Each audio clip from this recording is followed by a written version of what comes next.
이솝우화에 나오는 내용입니다. 사자와 당나귀와 여우가 우연한 기회에 친구가 되었습니다. 잘 어울릴 것 같지 않은 조합이었지만 의외로 사이좋게 잘 지냈습니다. 의기투합한 이들은 이제 팀을 이뤄서 사냥에 나서기로 했습니다. 여우가 꾀를 내어서 사냥감을 유인하면 당나귀가 사냥감을 사자에게로 모는 것입니다. 그러면 사자가 덮쳐서 이 사냥감을 잡는 방식입니다. 각자 적절한 역할 분담이어서 사냥이 수월하게 많은 먹잇감을 얻게 되었습니다. 이제 사자는 다들 수고했다 하면서 당나귀에게 이 사냥감을 분배를 하라고 지시를 했습니다. 당나귀는 당연하게도 먹잇감을 공평하게 3등분해서 똑같이 나누었습니다. 그 모습을 본 사자는 불같이 화를 냈습니다. 사냥을 많이 잡은 게 내 덕이지 네 덕인 줄 아느냐. 그러고는 당나귀를 덮쳐 먹어버렸습니다. 그런 다음 사자는 여우를 바라보면서 사냥감을 나누라고 지시했습니다. 여우는 자기 몫으로 조금만 가지고는 나머지 전부를 사자에게 주었습니다. 그러자 사자가 만족해하면서 물었습니다. 참으로 지혜롭구나. 누가 너에게 이런 지혜를 알려주었느냐. 그러자 여우는 사자의 눈치를 살피면서 이렇게 말합니다. 당나귀의 죽음을 보면서 지혜를 배웠습니다.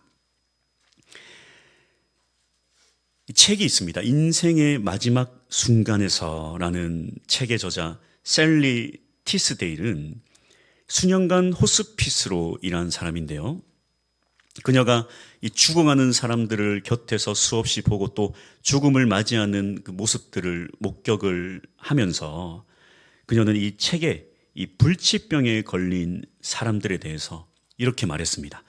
불치병에 걸린 사람은 인생의 큰 변화를 깨닫는 그 시점이 있는데 처음은 현실을 부정하다가 이제 자기가 죽어간다는 그 사실을 진짜로 받아들인 그 이후로 인생이 크게 달라진다.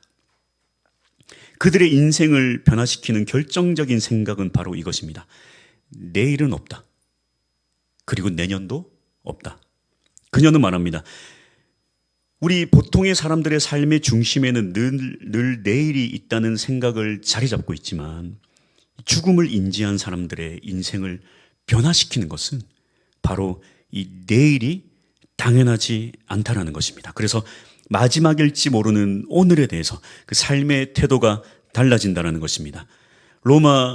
고대 로마에서는 원정에서 승리를 거두면 개선 장군이 행진을 하면서 뒤에 있는 노예들에게 큰 소리로 외치게 한 단어가 있습니다. 메멘토 모리. 메멘토, 기억하라. 모리, 죽음을 기억하라 라는 뜻인데요. 오늘은 개선 장군이지만 언젠가는 죽는다는 그 사실을 기억하고 겸손하도록 하기 위해 생긴 풍습이라고 합니다. 전도서는 이러한 삶의 태도에 대해 이렇게 말씀합니다. 7장 4절인데요. 지혜자의 마음은 초상집에 있으되 우매한 자의 마음은 혼인집에 있느니라. 우리의 삶도 지혜로운 자들과 같이 이 메멘토 모리를 기억하며 살아가길 소망합니다. 초대교회는 바울의 사역으로 이방 땅에 교회들이 세워지고 많은 이방인들이 예수님을 믿고 또 하나님의 백성이 되었습니다. 원래 이 유대인이 아닌 이방인들 중에서 예수를 믿는 이 이방인 그리스도인들은 사실 참 두 가지 악재가 있었어요. 외부적인 고난 그리고 내부적인 고난, 이 두 가지 악재가 있었습니다. 외부적으로는 로마 황자의 기독교 탄압이 극에 달했다는 것입니다. 베드로전서 5장 13절 택하심을 함께 받은 바벨론에 있는 교회가 너에게 문안하고 내 아들 마가도 그리하느니라. 바벨론은 상징적으로 하나님의 백성을 핍박하는 나라를 상징하는데요. 그래서 이 로마의 강한 압제가 시작되었음을 알 수 있습니다. 또한 내부적으로는 계속해서 유대인들이 그들을 공격했습니다. 이방인들 중에 예수를 믿은 자들에게 야 너희들 예수를 믿는 것으로 구원을 받을 수 없다. 너희들은 아브라함의 자손이 아니기 때문에 너희들이 아무리 예수를 믿어도 하나님의 백성이 될 수 없다. 이러한 공격은 초대교회 초기 때부터 지속적으로 이 이방 그리스도인들을 괴롭혔습니다. 결국 지속되는 고난 때문에 이들은 지치게 되고 예수님을 믿고 따르는 것을 포기하게 되고 결국은 교회를 떠나는 사람들이 생기기 시작한 것입니다. 이러한 시점에서 베드로는 이들에게 강하게 권면합니다. 만물의 마지막이 가까이 왔다. 이 말은 예수님께서 다시 오심으로 이 온 세상이 종말을 맞이할 것을 말하고 있습니다만, 우리가 분명히 해야 될 것은 이 마지막에 대해서, 마지막 날에 대해서 우리가 그것을 몇 날이며 며칠이며 혹은 1년 안에, 2년 안에, 3년 안에, 10년 안에 이런 식으로 우리가 그걸 정할 수 없다는 거예요. 우리가 규정할 수 없다는 것입니다. 왜 그렇습니까? 주님 말씀하십니다. 마태복음 24장 36절. 그러나 그 날과 그때는 아무도 모르나니 하늘의 천사들도 아들도 모르고 오직 아버지만 아느니라. 예수님도 모른다고 하시는 것을 우리가 어떻게 그것을 알 수 있겠습니까? 중요한 것은 우리에게 허락된, 우리가 알 수 있는 중요한 사실은 예수님께서는 분명히 반드시 다시 오신다라는 거예요. 구약에서 예수님이 이 땅에 오신다는 이 첫 번째 초림에 대한 예언이 구약에 456회 예언되었습니다. 그리고 2000년 전에 예수님께서 진짜 오셨습니다. 그런데 이제 부활하시고 승천하신 예수님께서 다시 오신다는 이 재림에 대해서는 신구약 종합해서 도합 1500회 이상 예언되어 있으니까 여러분, 예수님은 반드시 다시 오실 것입니다. 중요한 것은 그날이 언제다, 그걸 점찍고 살아가는 것이 마지막 날을 대하는 자세가 아니라는 거예요. 10년 뒤쯤에 올 것이니까 5년 정도는 그냥 적당히 살다가 5년 뒤부터는 좀 제대로 살다가 그렇게 사는 게 이 마지막 날을 대하는 자세가 아니라는 거예요.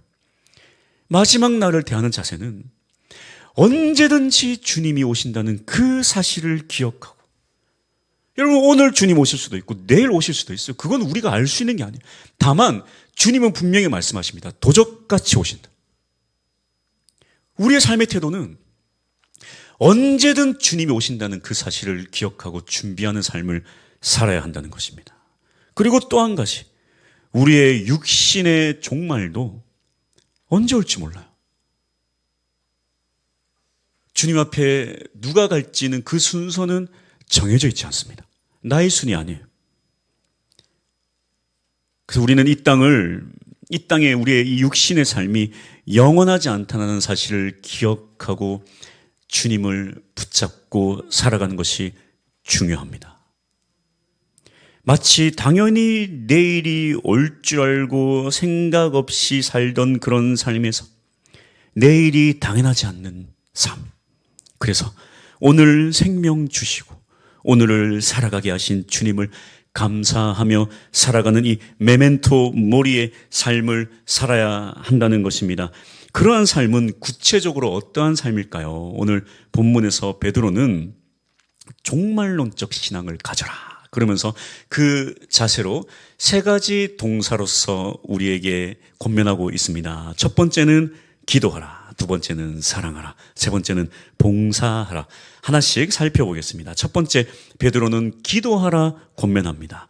이 종말론적 신앙의 삶의 최우선 조건은 바로 기도하는 것인데요, 그냥 기도하는 것이 아닙니다. 7절 말씀, 만물의 마지막이 가까이 왔으니 그러므로 너희는 정신을 차리고 근신하여 기도하라. 우리 한성교에서 이렇게 전도 축제를 도와주러 왔을 때에 기억나시는지 모르겠어요. 그들의 구호가 정신을 차리자, 정신을 차리자, 정신을 차리자. 기억나십니까? 네. 정신을 차리고 근신하여 기도하라. 네. 이 정신을 차리다라는 이 소프론의 사태는 소리라는 소스와 마음이라는 프렌의 합성어입니다. 마음의 소리를 들어라. 이걸 좀 이렇게 잘 번역을 하자면 마음을 가다듬고 침착하라. 마음을 가다듬고 침착하라. 근신하여는 흔들리지 마라. 그래서 이 정신을 차리고 근신하며 기도하라는 것은 마음이 흔들리고 요동치고 막 그렇게 하지 말고 중심을 딱 잡고 주님 앞에 기도하며 나아가라는 것입니다. 여러분, 그렇잖아요. 우리가 온 세상 정보를 지금 다 얻을 수 있어요. 이 핸드폰 안에 전 세계 지구가 어떻게 되는지를 다 알고 있어요. 그 어느 날 우리 큰딸이 저한테 백두산 화산 폭발이 3년 뒤에 일어나는데 우리는 그때 다 죽을 거라고 막 저한테 그러길래, 야, 하나님이 허락하지 않으면 참새 한 마디도 떨어지지 않아. 걱정하지 마. 옛날에 제가 참 기억에 남는 게 막 뭐 살인 진드기가 뭐 있다 그래가지고 사람들이 막 잔디밭 근처도 가지 않고 두려워하면서 이거 했다가 저거 했다가 이거 했다가 이게 두렵대 이게 어떻대 저게 두렵대 그렇게 하지 말라는 거예요. 주님 앞에 기도하며 나갈 때에 이건 어떡하고 저건 어떡하고 저건 어떡하고 그런 기도가 아니라 정신을 차리고 근심하며 주님 앞에 주님 의지하며 담대하게 나아가라는 것입니다. 베드로가 이렇게 권면한 이유는 무엇입니까? 이 종말의 특징을 한마디로 말하면 바로 미혹입니다. 마태복음 24장 5절 많은 사람이 내 이름으로 와서 이르되 나는 그리스도라 하여 많은 사람을 미혹하리라. 말세 때에 미혹의 영이 있다는 거예요. 예수님 우리에게 이렇게 권면하십니다. 4절 예수께서 대답하여 이르시되 너희가 사람의 미혹을 받지 않도록 주의하라. 바울도 종말에 대해서 이렇게 경고합니다. 디모데전서 4장 1절 그러나 성령이 밝히 말씀하시기를 후일에 어떤 사람들이 믿음에서 떠나 미혹하는 영과 귀신의 가르침을 따르리라 하셨으니 종말의 특징이 있다면 미혹하는 것입니다. 미혹은 무엇입니까? 믿음을 떠나게 만들고 막 이것저것 이거 붙들고 저거 붙들고 이런 소문 붙잡고 저런 소문 붙잡고 그것들 붙잡고 정처 없이 마음이 떠도는 것이 바로 미혹입니다. 그래서 이상한 사람들의 말을 따르게 되고 더 나아가 귀신의 가르침을 따른다는 것입니다. 여러분 과학이 이렇게 발달하고 우리가 더욱더 이렇게 발전한 사회를 살아가는데 여러분 무당이 더 판을 쳐요. 무당이 굶지를 않아요. 얼마나 많은 사람들이 귀신에게 찾아가서 자신의 앞 미래를 점치는지 모릅니다. 이러한 일들이 말세 때 있다는 거예요. 이런 종말의 현상은 여러분 당장 예수님 오늘 내일 오실 때 나타나는 것이 아니라 이 종말의 현상은 언제든지 우리의 삶에 깊숙이 들어와서 우리를 미혹시킵니다. 그래서 이 종말 때는 오히려 내일이 영원한 줄 알고 여기 기웃거리고 저기 기웃거리고 그냥 대충 살고 긴장하지 않고 살고 정신없이 살고 이것들로 따라가보고 저것도 따라가보고 마음이 흔들고 요동치며 살아가게 된다는 거예요. 여러분 그래서는 안 된다는 것입니다. 제가 저번에도 말씀드렸다시피 바쁜 것이 악이다. 정신없이 살아가고 바쁜 것이 악이다라고 제가 하지 않았습니까? 나에게 내일은 당연하지 않기에 오늘 내가 제일 붙잡아야 할 그것을 붙잡고 주님 앞에 나아가야 돼. 흔들리지 말고 깨어서 정신을 차리고 온전히 주님 앞에 기도하며 나아갈 수 있기를 축복합니다. 무엇보다 베드로는 이 뼈아픈 기도의 실패를 경험하지 않았습니까? 예수님께서 깨어서 기도하라. 깨어서 기도하라. 마지막까지 너에게 고난과 환난이 있으니 깨어서 기도하라. 그런데 잠을 자다가 예수님이 붙잡히셨어요. 베드로가 만약에 예수님이 오늘 붙잡힌다는 그 사실을 믿었다면 그가 잠을 잤을까요?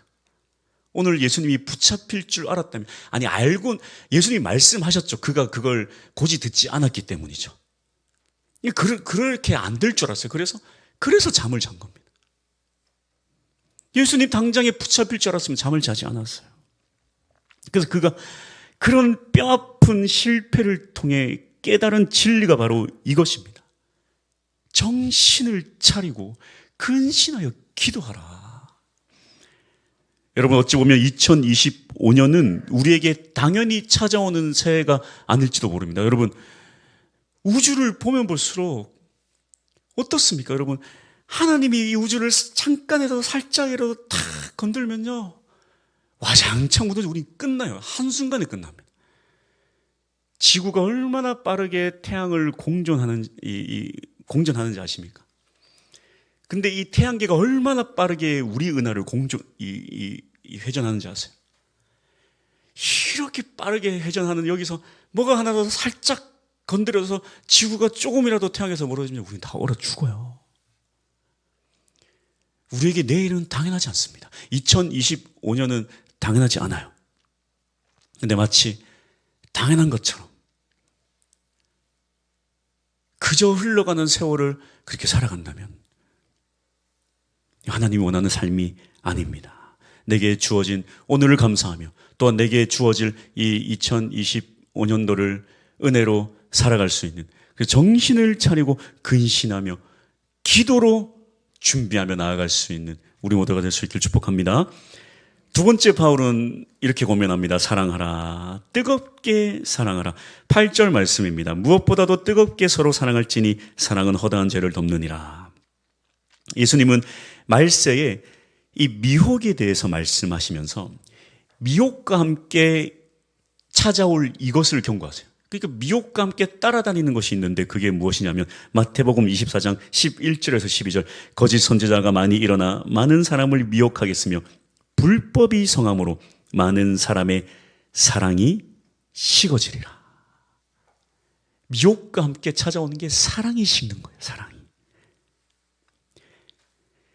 이 사랑이 식는 것에 대해 바울은 더욱 구체적으로 묘사합니다. 디모데후서 3장 1절에서 5절 너는 이것을 알라. 말세에 고통하는 때가 이르러 사람이 자기를 사랑하며 돈을 사랑하며 자랑하며 교만하며 비방하며 부모를 거역하며 감사하지 아니하며 거룩하지 아니하며 무정하며 원통함을 풀지 아니하며 모함하며 절제하지 못하며 사나우며 선한 것을 좋아하지 아니하며 배신하며 조급하며 자만하며 쾌락을 사랑하기를 하나님 사랑하는 것보다 더하며 경건의 모양은 있으나 경건의 능력은 부인하니 이 같은 자들에게서 내가 돌아서라는 거예요. 사랑이 식어진다는 것은 무엇을 말하는 것입니까? 바로 자기를 사랑하는 것. 자기를 사랑하니까 당연하게도 자기에게 이득을 주는 돈을 사랑한다. 바울은 말하고 있습니다. 여러분 이런 말 많이 들어보지 않았습니까? 자기를 먼저 사랑해야 된다고. 여러분 이 말에 대해서 이 심리학자들의 이 말에 대해서 여러분 오해하면 안 되는 게 이것은 건강한 가치관을 형성하라는 말이지 자기만 생각하는 이기심을 유발시키는 그런 의미가 아니라는 것입니다. 자존감이 떨어지고 자기를 부정하고 막 자기를 괴롭히며 사니까 그냥 건강한 가치관을 유지해야 된다 그런 의미로 자기를 사랑하라 이렇게 말하는 거지 이건 이기심에 대한 얘기가 아니에요. 이 유퀴즈라는 프로에 뇌를 연구하는 김대수 교수라는 분이 나와서 이런 말을 했는데요. 야, 제가 참 그 말을 듣고는 무릎을 딱 쳤습니다. 와, 바로 저거지. 조금 어려울 수는 있어요. 조금 철학적인 걸 좋아하는 사람은 이런 말 좋아하고, 철학만 하면 머리 아픈 사람은 이런 말 들으면 되게 힘들어 하는데, 저는 이런 말 좋아합니다. 네. 이 김대수 교수님이 나와서 뭐라고 말했냐면, 이 사람이 인간의 뇌를 연구를 해보니까 인간의 뇌는요 이기적일 수밖에 없대요. 이기적일 수밖에 없다는 것입니다. 그래서 이 인간의 뇌가 누구를 위해 헌신하고 희생하는 것은 이 인간의 뇌로는 불가능하다는 겁니다. 이 사람이 이 뇌를 연구를 해보니까. 그런데 그게 어떻게 가능한가 봤더니 이 뇌가 어떻게 인식을 하냐면 나를 확장해서 인식하면 사랑하고 희생할 수 있다는 것입니다. 이 무슨 말인가 하면 쉽게 말하면 이 엄마가 아이를 낳으면 이 아이에 대해서 어떻게 인식하냐면 나와는 다른 사람이지만 내가 사랑하고 희생해야지라고 인식하는 게 아니라 나의 일부라 생각하는 거예요. 나에 대한 확장. 그래서 그를 사랑하고 그를 희생한다는 것입니다. 그래서 인간이 누군가는 이 확장이 오직 자기 자신에게만 집중되어 있으면 자기만 사랑한다는 거예요. 가족도 자식도 돌아보지 않는 그런 사람이 있잖아요. 이 사람은 이 사랑에 대한 인식이 자기 자신밖에 없어요. 그런데 좀 더 확장되어서 자기 가족을 사랑하고 자식을 사랑하는 사람은 딱 그 정도만 자기 몸으로 인식하고 사랑한다는 것입니다. 그리고 이 사랑의 확장도 이동한다는 거예요. 그래서 대체적으로 여성분들이 어떠냐면 남편을 사랑했다가 아이를 낳으면 그 사랑이 확장되는 게 아니라 이동한다는 거예요. 남편에서 아이로. 그래서 남편을 거들떠 보지도 않는 그런 현상들이 일어난다는 거죠. 그래서 이런 이기적인 뇌의 행동을 보니까 이거 뇌 박사 교수가 한 말이에요. 뇌가 이걸 어떻게 그러면 사랑에 대한 영역을 확장시킬 수 있느냐 연구를 해보니까 이거 뭐 성경에서 한 말도 아닌데 이 뇌과학 연구자가 이 교수가 뇌를 확장시킬 수 있는 방법이 뭐냐면 사랑이라는 거예요. 사랑을 계속 하면 할수록 이 뇌 영역이 확장된다는 거예요. 예. 그래서 누군가는 나 중심만 사랑하게 되고 누군가는 가족끼리만 사랑하고 그렇게 하지만 또 어떤 사람이 있습니까? 사회를 향해서 헌신하고 희생하고 소방관이나 경찰관이나 또 남을 참 배려하고 이렇게 봉사하는 그런 사람들은 그 정도로 또 확장된 사람들이라는 거예요. 확장되었기 때문에 그렇게 할 수 있다는 겁니다. 제가 그래서 이 교수님의 말을 듣고 부지런히 사람을 사랑하면 이것이 확장된다. 그 말을 듣고 제가 다 무릎을 쳤습니다. 그렇구나. 그렇다면 우리 그리스도인들은 예수님의 사랑에까지 예수님까지도 확장을 해야지만 우리가 예수님의 사랑을 실천할 수 있는 거구나. 제가 그걸 깨달았어요. 여러분, 우리의 사랑이 자식에게로까지 확장되는 사람은 어떻습니까? 자식이 기뻐하면 내가 기쁘고 자식이 어디 다쳐서 넘어져서 까지고 아프면 내가 아프고 그렇잖아요. 마찬가지로 우리의 이 사랑의 범위가 예수님에게로까지 확장되어서 예수님의 사랑이 내 사랑이 되고 예수님이 내 안에, 내가 예수님 안에 있으면 결국에 예수님이 기뻐하면 내가 기뻐하고 예수님이 슬프면 내가 슬픈 거예요. 그러니까 우리 그리스도인은 최종적인 목표는 뭐냐면 예수님을 내 몸과 같이 사랑하는 거예요. 그렇게 해야지만 내 이웃을 내 몸과 같이 사랑할 수 있다라는 것입니다. 그러지 않고서는 불가능해요.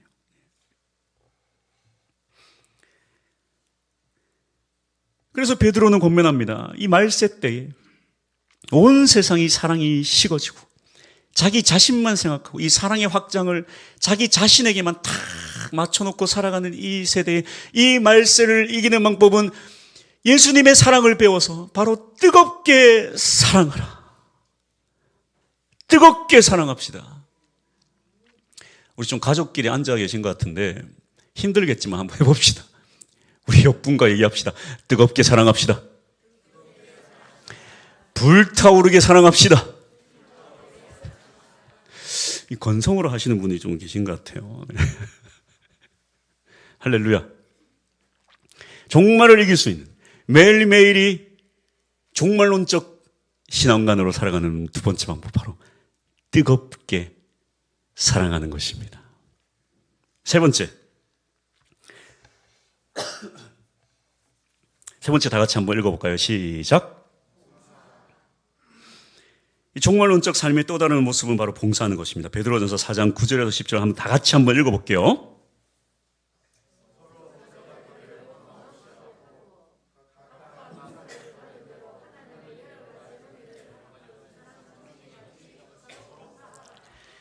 베드로는 우리가 봉사를 하되 선한 청지기 같이 하라 말합니다. 청지기는 오이코노모이인데요. 집을 말하는 오이코스와 관리를 말하는 노모스의 합성어입니다. 그래서 집안 관리인이 청지기입니다. 여러분, 집안 관리인은 소유권은 없죠. 관리권만 있습니다. 내 소유가 아니에요. 선한 청지기는 소유를 하지 않고 관리만 하는 거예요. 특히 베드로는 뭐라 그러냐면 각자 받은 은사대로 이 청지기의 사명을 감당하라는 것인데요. 각자 받은 은사는 11절에 이 두 가지 범주로 말합니다. 만일 누가 말하려면 하나님의 말씀을 하는 것 같이 하고 누가 봉사하려면 하나님이 공급하시는 힘으로 하는 것 같이 하라. 은사는 크게 두 가지 범주가 있습니다. 첫째는 말하는 것과 관련이 있고 둘째는 봉사하고 헌신하는 것과 관련이 있습니다. 이 첫째 말에 대한 은사는 설교자가 있을 것이고 목장을 이끄는 순장이 있을 것이고 교사가 있을 것이고 여러분, 그리고 아주 중요한 것은 권사라는 직분이 원래 이 말로 권면하는 직분이에요. 네. 권사님들의 직분은요, 그냥 내가 권사다 하면 말로 교회를 세우고 품에 안아주고 말로 위로하고 안아주는 그 역할이 그냥 권사의 직분이에요. 권사가 내가 권사인데 할 수 아무것도 없어요. 그래서 제가 저번에도 늘 얘기했지만 교회가 권사님들이 말로 덕을 세우면 교회가 덕으로 하고 이렇게 따뜻해지는데 권사님들이 여기저기서 모여서 뒷담하고 소문내기 시작하면 교회가 3, 4, 5 분열됩니다. 그래서 여러분, 교회는 권사님들 하기 나름이에요. 권사님들 하기 나름. 권사님들이 바로 이 말에 대한 은사를 하나님께 달라고 기도하셔야 돼요. 여러분들의 말에 달려 있습니다.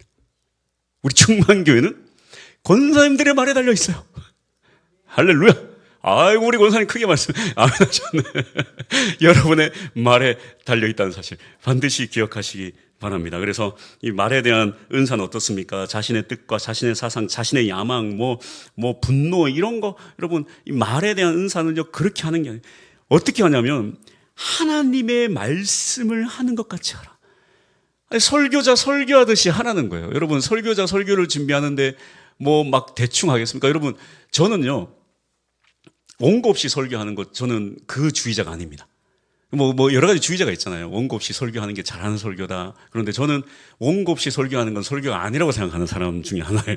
원고 없이 설교도 할 수 있습니다만, 그건 안 된다 생각해요. 절대 그래서 안 된다. 저는 그런 원칙입니다. 기도도 반드시 적어서 보고 읽어야 된다. 오죽하면 저는 어디까지 완벽하냐면, 사도신경도 보고 읽어야 된다고 생각해요. 이 앞에서 하시는 분들은. 그냥 전능하사 천지를 만드신 이게 아니라 전능하사 천지를 만드신 정확하게 또박또박. 무슨 말이냐면 준비된 것 이상 다른 말을 하지 말라는 거예요. 이 앞에 섰을 때. 그 얘기는 오늘 이 말의 은사를 가진 자들은, 말의 은사를 해야 되는 사람들은 하나님의 말씀을 하는 것 같이, 설교자가 철저히 준비하고 설교하는 것 같이 말도 철저히 준비해서 잘 하라는 거예요. 할렐루야. 그렇게 말의 은사를 가진 자들이 말을 하나님의 말씀하듯이 잘 하면 교회가 든든히 세워집니다. 두 번째, 봉사를 하려거든 하나님이 공급하시는 힘으로 해야 된다. 하나님께 영광 돌리기 위한 하나님의 주시는 능력과 힘으로 해야 된다. 하나님이 주시는 힘이 아니라 내 힘으로 하게 되니까 내가 드러나야 되고 또 사람을 보게 되고 섭섭하게 되는 거예요. 이거는 봉사자의 역할이 아닙니다. 내가 부인되어지고 하나님의 은혜가 드러나야 한다는 것입니다. 여러분, 참 그런 봉사가 있어요. 교회 안에 30년 된 화분과 같은 봉사, 20년 된 강대상 같은 봉사. 무슨 말인가? 내 중심적 봉사를 얘기하는 거죠. 어느 교회 가보니까 그래요. 그렇게 오래된 화분이 그냥 교회 제일 중요한 곳에 딱 있어. 보기도 흉해. 몇 년 되냐? 30년 됐대. 이거 좀 옮기지 왜 안 옮겼냐 그랬더니, 이거 우리 교회 또 누가 이렇게 헌신한 건데, 이 건들면은 큰일 난다. 그 사람 난리 난다. 이 화분은 건들면 안 된다. 세상에 30년을 교회 제일 중요한 자리에 오래돼가지고 그 세상에 버려도 한참 버려야 되고 다 크게 자리 잡고 있는 그런 봉사. 강대상이 세상에 20년이 다 됐는데 건들면 안 돼. 저도 교육을 얼마나 받았는지 몰라요. 너 담임 나가면 교회 강대상 건들지 마라. 강대상 나가기 전에 네가 나간다 그런 얘기를 엄청 들었어요.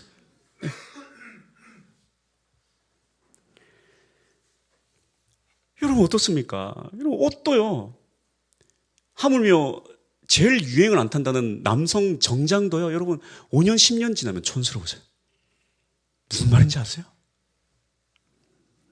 여러분 옷도 그렇게 자주 갈아입으면서 작년에 입었던 파카가, 패딩이 올해는 다른 패딩을 입고 싶은 욕망에 사로잡히는 우리의 인생.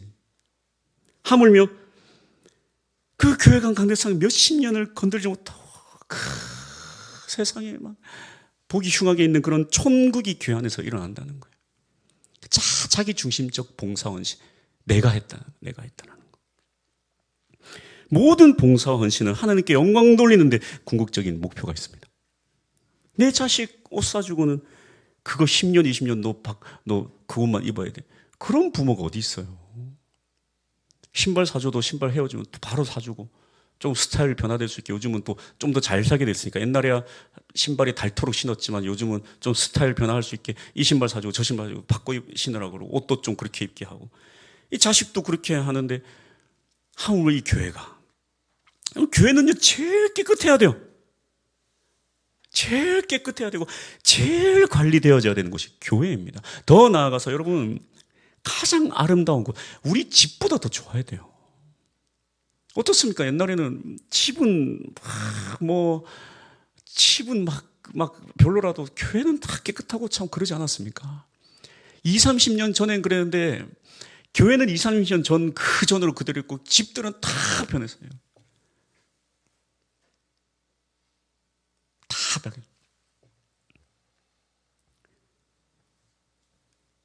그러니까 옛날에는 집보다 교회가 좋았다면 요즘은 교회보다 집이 좋아요. 우리가 정말 하나님의 영광을 위해 최소한 내 집보다는 더 교회가 좋도록 힘을 쓸 때에 주님 기뻐하지 않겠습니까? 신학자 크레머는 이렇게 말합니다. 교회의 본질은 봉사이다. 여러분 봉사를 목사가 봉사하는 사람이다. 이건 큰 오산입니다. 목사가 교회에서 봉급 주니까 목사 사모가 해야 된다. 그런 교회는 세상에서 제일 소망이 없어요. 목사는요, 하나님이 알아서 상급을 줄 겁니다. 여러분이 판단할 문제가 아니에요. 제가 봉급을 받은 것보다 10배, 20배 더 열심히 하면 하나님께서 그렇게 하실 거고, 봉급을 받은 거에 비해 못했으면 하나님께서 뭐라고 하시겠죠.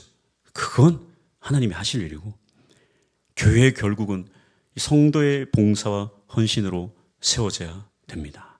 그렇다고 이 봉사가 무슨 대단히 큰 일을 해야 되는 게 봉사가 아니라 여러분의 직분에 맞게 은사에 맞게 적절하게 하나님의 은혜로 잘 하시면 돼요.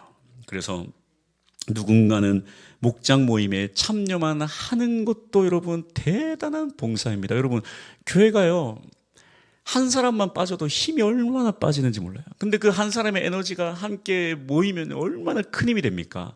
그 성장반 여러분 구호가 뭐냐면 저기 사랑의 교회 칼세미나 구호를 그냥 가지고 왔습니다. 그 구호가 뭐냐면 이 성장반이 끝나는 동안 다 같이 외쳐요. 아프지도 말고 죽지도 말자. 막 그렇게 해요. 이게 이제 칼세미나 구호인데요. 무슨 얘기냐면 성장만 하는 동안 빠지지 마라. 빠지면 힘 빠진다. 그렇게 하면 이 제대로 안 된다. 그거예요. 절대 빠지지 마라. 절대 아프지도 말고 죽지도 마라. 이 한 사람이 참여하는 에너지가 얼마나 큰데요. 성장반도 하물며 한두 명 빠지면 힘이 빠져요. 그 첫 번째 봉사는 참여하는 것만으로도 여러분 대단한 봉사입니다. 대단한 봉사. 그리고 또 내가 할 수 있는 선 안에서 누군가는 또 고구마 하나라도 싸워서 또 목장 안에서 같이 먹는다면 얼마나 큰 힘이 되는지 몰라요. 내가 할 수 있는 역할 그 안에서 정말 주님 영광이 되는 그 선 안에서 내가 어떻게 하나님의 영광을 위해 하나라도 할 수 있을까? 그렇게 살아가는 거예요. 무슨 느닷없이 갑자기 대걸레 가져와서 온 교회를 다 닦으라는 것이 제가 그런 말 하는 게 아닙니다. 누군가가 또 하는 일이 있고요. 네. 그래서 온누리교회 옛날에 이런 얘기가 있었어요. 어떤 권사님이 자기는 몸도 아프고 할 수 있는 것도 없고 노래도 못 부르고 성가대도 못 하고 그래서 새벽에 나와서 기도하다가 그냥 본인이 생각하기에 나는 교회 의자 정리를 하고 그걸 사명으로 여겨야 되겠다 싶어서 아무도 없을 때 교회 의자를 탁탁탁탁 선에 맞춰서 정리하고 쓰레기 줍고 그거를 이제 하면서 참 자기는 이게 내 평생의 사명이다 하면서 살았대요. 몇 년간 몰랐어요. 나중에 보니까 그 권사님이 그렇게 했다는 거예요. 예. 그래서 왜 이렇게 했냐 그랬더니 그냥 하나님 은혜로 이렇게 했다는 하나님 은혜로. 네. 그리고 또 세워진 리더자는 리더자로서 세워진 대로 힘쓰고 헌신하시면 됩니다. 결국 목적은 이것입니다. 11절 이는 범사의 예수 그리스도로 말미암아 하나님이 영광을 받으시게 하려 함이니 하나님 영광 받기 위해 힘써 나아가는 봉사. 이 봉사가 종말론적 신앙, 말세를 이기게 하는 능력이 된다. 베드로는 우리에게 말하고 있습니다. 할렐루야. 그래서 우리는 참 그 말이 귀한 말이에요. 네, 다 알고 있는 말이지만 내일 지구가 멸망해도 오늘 사과나무를 심겠다는 그 말이 다 알고 있는 말이지만 참 대단한 말입니다. 네. 종말에 대한 두려움을 이겨낼 수 있는 것. 기도하고 사랑하고 봉사하고 오늘을 힘써 살아가라는 뜻입니다. 할렐루야. 결론입니다. 메멘토 모리, 죽음을 기억하라. 이러한 삶으로 살아가시기 바랍니다. 오늘을 주신 주님께 감사하며 내가 언제 죽을지 모르지만 기독교에서 죽음은 공포가 아니에요. 두려움의 대상이 아닙니다. 주님께서 죽음을 승리하지 않았습니까? 그래서 우리는 언제 주님이 오셔도 상관없어요. 내가 언제 죽어도 상관없어. 그냥 오늘을 주신 주님 앞에 메멘토 모리를 기억하며 힘써 기도하고 사랑하고 봉사하며 살아가는 것입니다. 이것이 바로 이 종말론적 신앙, 이 메멘토 모리 믿음이라면 그와 반대되는 믿음이 있는데요. 이건 제가 그냥 한번 생각해 봤어요. 함흥차사 믿음이 있습니다. 함흥차사 아십니까? 태조 이성계가 이 태종 이방원, 아들 이방원이 저지른 이 왕자를 다 죽여버렸잖아요. 용서를 못해가지고 옛 고향 함흥으로 가버렸습니다. 그랬더니 이 아들 태종이 아버지를 모시기 위해 아버지에게 인정받아야 될 거 아니에요. 자기가 이제 왕이 되었으니까. 그래서 함흥으로 차사를 보내면 보내는 족족 아들에 대한 분노로 차사를 보내는 족족 죽여서 함흥으로 보낸 할렐루야? 네, 감사합니다. 함흥으로 보낸 차사는 돌아오지 않는다. 그래서 뭘 하고 오겠다는 사람이 아무런 소식이 없을 때 함흥차사다. 신부는 좀 해라. 보냈더니 돌아오질 않아요.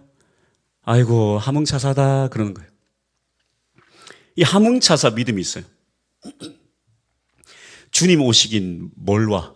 함흥차사지. 주님 안 와? 아이고 주님 언제 와? 안 와. 적당히 살아. 그렇게 지금 지금 우리의 삶이 주님과 아무런 상관없는 삶, 잠자고 있는 믿음, 기름을 준비하지 못한 다섯 처녀의 믿음, 이 함흥차사 믿음이에요. 아이고 주님 언제 와? 적당히 살다가 뭐 주님 오실 때 되면 열심히 하지 뭐. 주님 내일 오실 수 있어요. 함흥차사의 믿음을 버리시고 메멘토 모리 믿음을 소유하시기 바랍니다. 오늘 뭐 여러 가지 많이 배웠네요. 라틴어도 배우고 라틴어 메멘토 모리 함흥차사 기억하십시오. 다른 건 다 잊어도 그래 함흥차사의 믿음을 버리고 메멘토 모리의 믿음을 가지자. 한번 따라해 볼까요? 기억할 수 있게. 함흥차사의 믿음을 버리고 메멘토 모리의 믿음을 가지자. 할렐루야. 그래서 오늘 하루를 힘써 살아갑시다. 그리고 2024년을 힘차게 살아갑시다. 그러한 자만이 2025년이 하나님의 축복으로 우리에게 다가온다니까요. 한 해를 살았는데 뭘 했는지 몰라. 당신 뭐 했습니까? 바쁘게 살았어. 정신없이 살았어. 그런데 내가 뭐 했는지 몰라. 불행한 인생이에요. 예수님이 원하는 그런 인생이 아닙니다. 하루를 살아도 가치 있게 살아야 돼. 그래서 결국에 주님 품에 안겼을 때 잘했다 충성된 종아. 오래 살아서 오래 믿어서 잘했다 충성된 종이 아니라 네가 하나를 한 가지 일을 해도 제대로 했구나. 내가 너에게 맡긴 그 한 가지 일을 해도 네가 충성되게 했구나. 고맙다. 고맙다. 저는 그냥 그거 꿈꾸고 싶어요. 사람들한테 칭찬받아봐요. 무슨 소용이 있겠어요. 근데 주님 앞에 갔을 때 주님이 고맙다 그러면서 품에 안아주실 때 그거 하나 바라보며 나아갑니다. 그렇게 오늘 내게 주신 사명을 잘 감당할 수 있는 우리 모두가 될 수 있길 축복합니다. 찬양하겠습니다.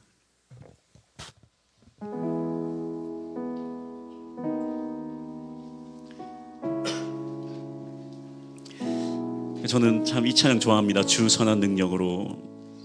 본 회퍼 목사님 작시한 곡입니다.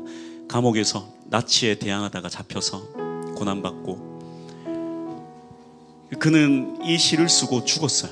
사형당했습니다.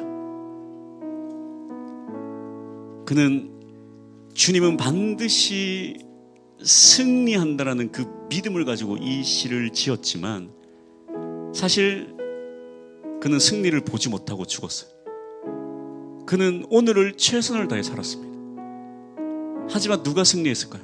나치가 승리했을까요? 아니에요. 본회퍼 목사님, 예수 그리스도의 뜻을 따른 본회퍼 목사님이 승리했어요. 주님은 반드시 승리하시기 바랍니다.